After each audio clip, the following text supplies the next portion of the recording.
Oh, the word of my Lord. Let us enter into the Word. Dear friends, yesterday we heard the news of the death of Diego Maradona, a famous footballer. I'm sure you may have seen him playing in the World Cup for Argentina. How he thrilled by the way he dribbled the ball and scored goals. Well, a good question to ask ourselves as we are coming to the end of the liturgical year, and especially this month of November, when we are focusing on the life after death.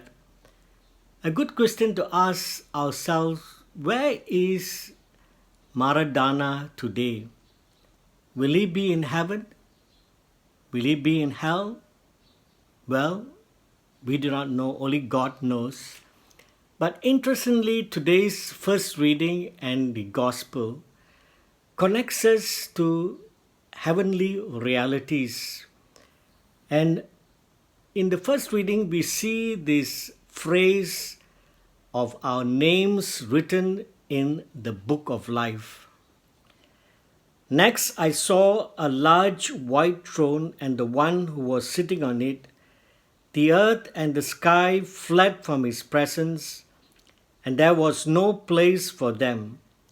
I saw the dead, the great and the lowly, standing before the throne, and scrolls were open. Then another scroll was opened, the book of life. The dead were judged according to their deeds by what was written in the scrolls. The sea gave up its dead, then death and Hades gave up their dead. All the dead were judged according to their deeds. Then death and Hades were thrown into the pool of fire. Anyone whose name was not found written in the book of life was thrown into the pool of fire. Well, who were those whose names were not written in the book of life? Here we look again in Revelation 21, verse 27. It says, "Nothing unclean, and no one who practices abomination and lying shall ever come into it, for only those whose names are written in the Lamb's book of life." So basically, the book of Revelation is telling us that those who have been living in sin, maybe even those who have not accepted Christ, the Lamb of God, those who were not baptized, might not find their name on the book of life. Here, it is important to understand that it is serious sin that takes our name out of the book of life. Sin here is not just a matter of doing what is right or what is wrong. Sin, as we understand in Scripture, is fundamentally a rebellion against God.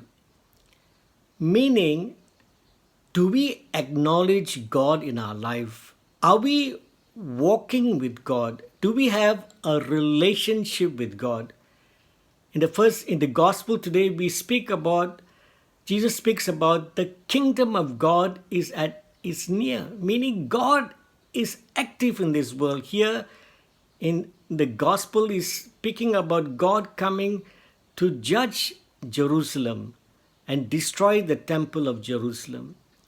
God is active in the world and even in our lives. But are we one with Him? Are we following Him?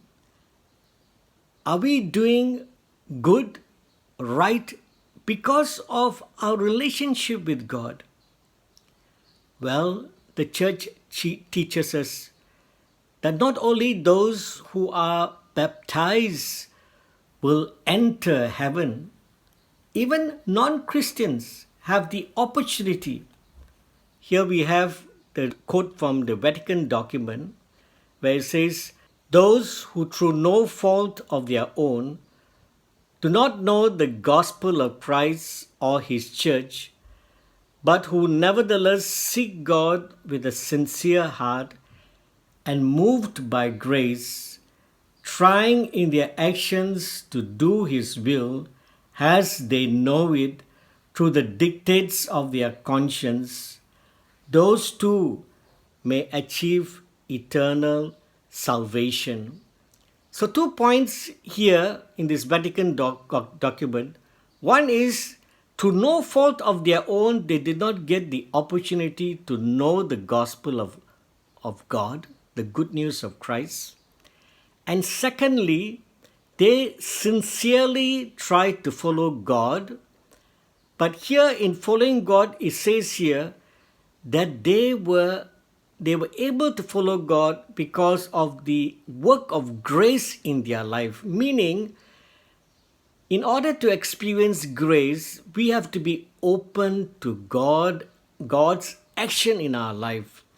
So whoever, even if a non-Christian, who's open to God, who is trying to seek God and to follow God, who listens to the voice of God in his conscience, even he, if he does not know Christ and have not accepted Christ, but because he is open to God and walks with God, he too will be saved.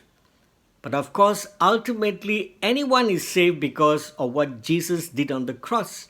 And so a non-Christian also will be saved because of what Jesus did on the cross, if he really opened himself to this grace of God, to the love of God in our lives.